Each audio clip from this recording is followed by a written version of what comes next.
Restoring a volume using NoRestore. In this video, I will demonstrate how to restore a volume from a repository.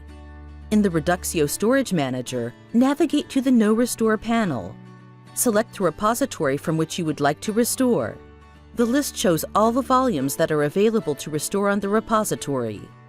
Search for the volume you would like to restore and open the Restore panel.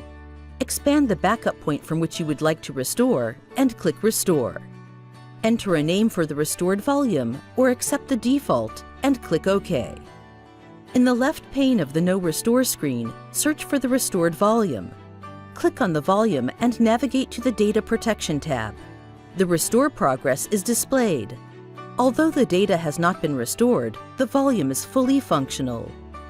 Open your host. Assign the volume to a host, perform a rescan, and online the disk. The volume's data is available immediately, so you can start your application or you can browse the content of the entire volume. There is no need to wait until the restore completes. All data is accessible.